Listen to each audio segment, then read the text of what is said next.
For a long time, I've been hearing about secret societies. Some people claim they are harmful organizations, and others say they are useful to society. I think their story is important and could be affecting our lives.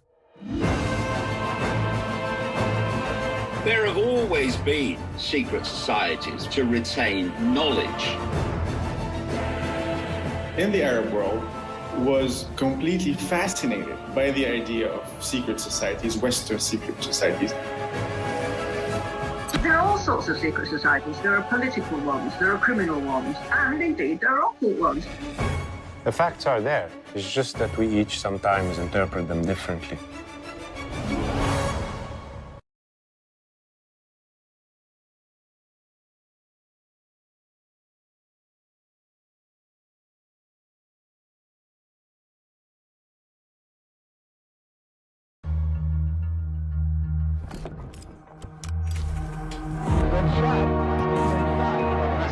Crashed into one of the towers.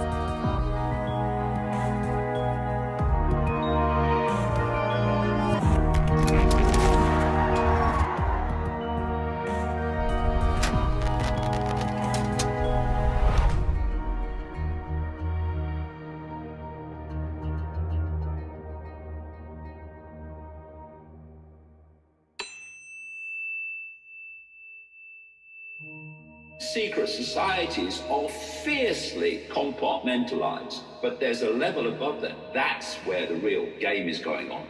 Washington, D.C. was indeed laid out according to Masonic symbolism. Do secret societies exist? And are they trying to rule the world from the shadow?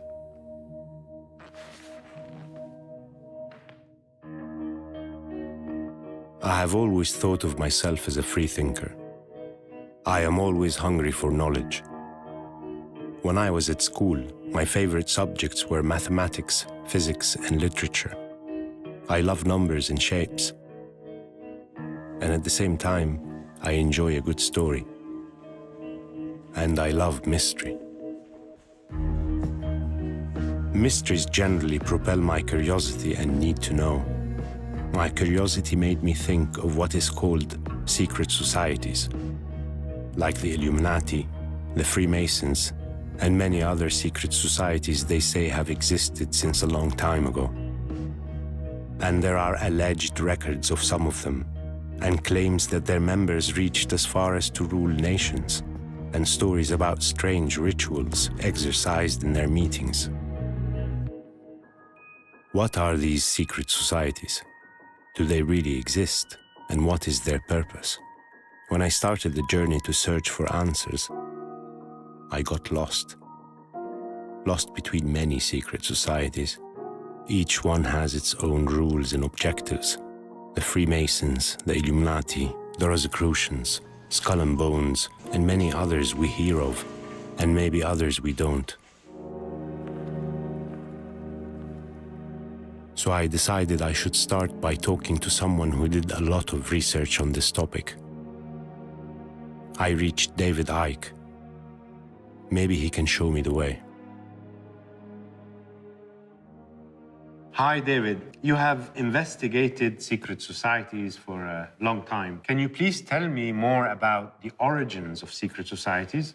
There have always been secret societies, well, as far back as we can ascertain, because there's always been groups of people that wanted to retain secrets, secrets to hoard knowledge. If I have a certain highly important level of knowledge and you don't, I am in a position of power over you. So the objective of secret societies is actually to keep essential knowledge hidden from the public. We live in a world that actually is made up of two worlds. One is the world that the population live in, and that is limited in terms of the knowledge that it has. This knowledge is kept from the population by not allowing it into the public arena. And this other world is made up of a global network of secret societies in which this knowledge is passed on through the generations of carefully chosen initiates at the core of the core, overwhelmingly coming from a network of interbreeding families. So being a member of a secret society, for instance, like the Freemasons, you would have access to knowledge that nobody else has?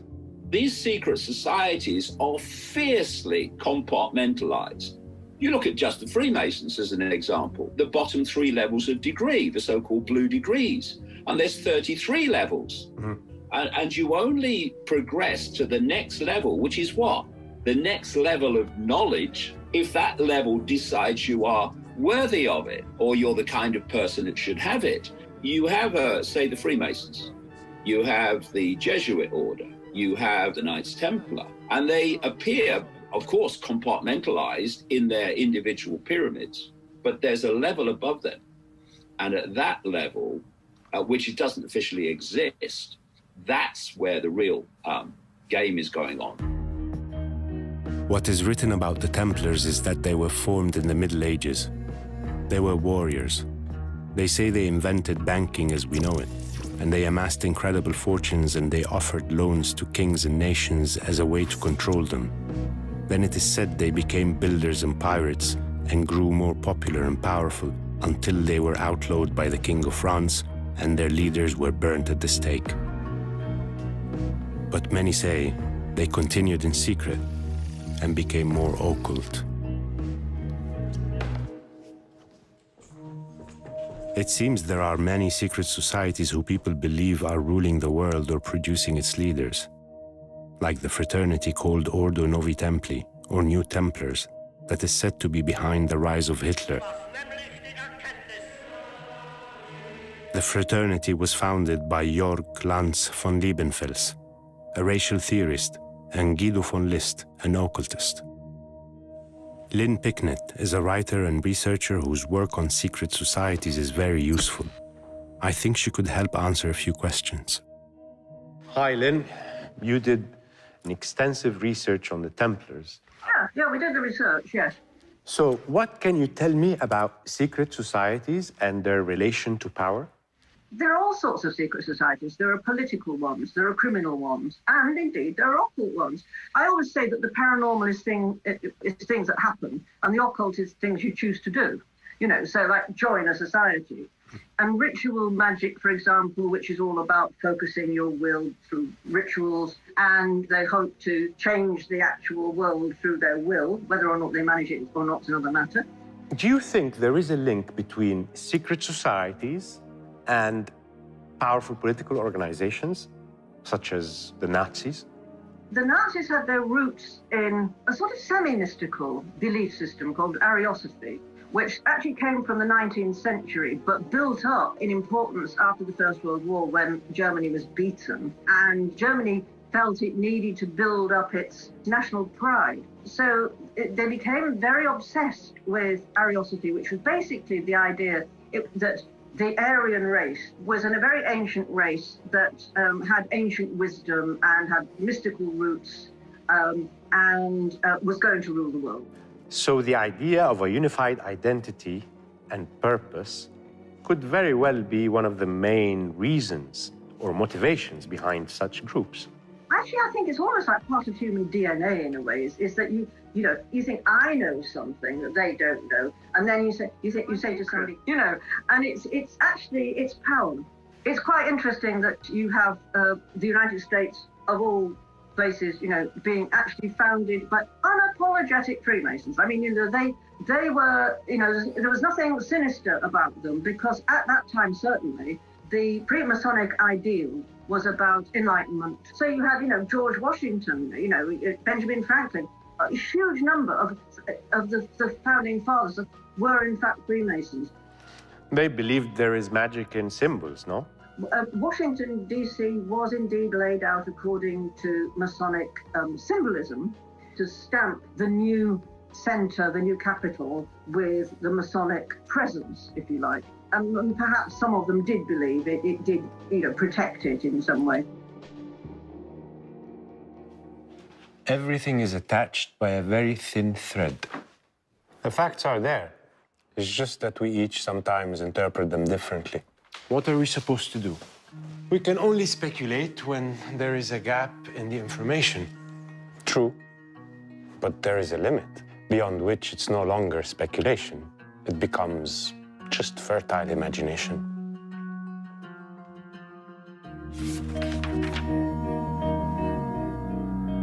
According to certain research, some secret societies also existed in the Arab world.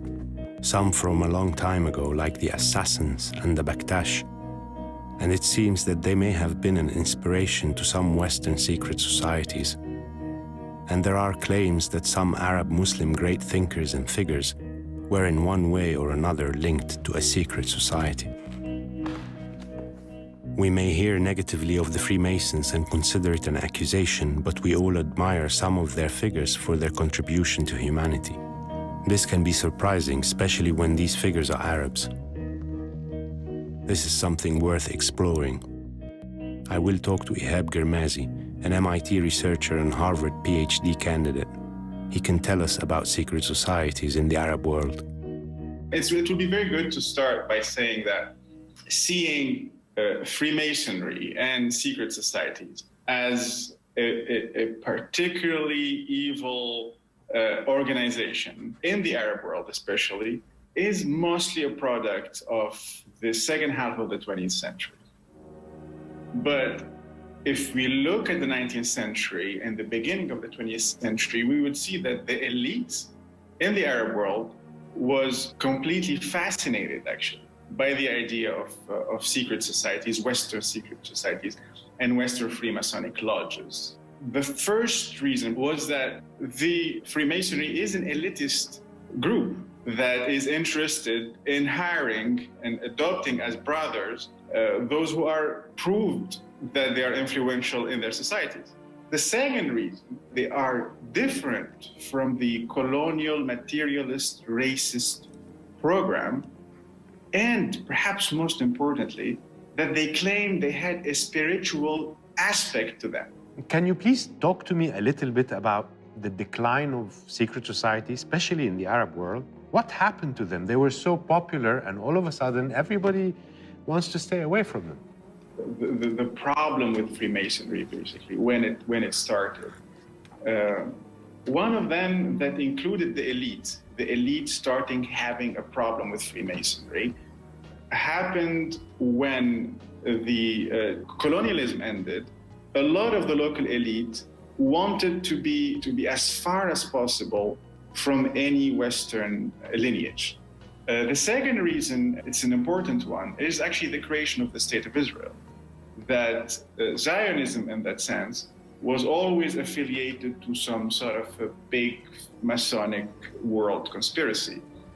And linking Zionism and Freemasonry made it very difficult for a lot of Arab intellectuals to want to be affiliated to Freemasonry or to acknowledge the fact that they were or they want to. The third one, perhaps, is that it is true that, especially, and this is relatively new, in the last 30 years mostly, but in a sense, the link between Freemasonry and occultist societies and Zionism to a certain extent and imperial powers, that new network of some sort of a Western, all-powerful secret organizations made it almost impossible today, not very difficult, to claim any affiliation to Freemasonry without fearing the repercussions of it because of that new idea that was adopted by the public, that Freemasonry is an evil organization.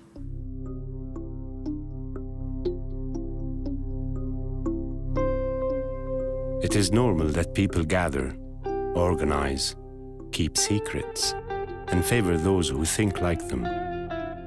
It's human nature to collaborate and partner. And this has served humanity well since the hunter-gatherer times, through the ages of the pyramids until the formation of modern states. Some groups may have taken it too far, others maybe not. That's why I'll keep asking questions.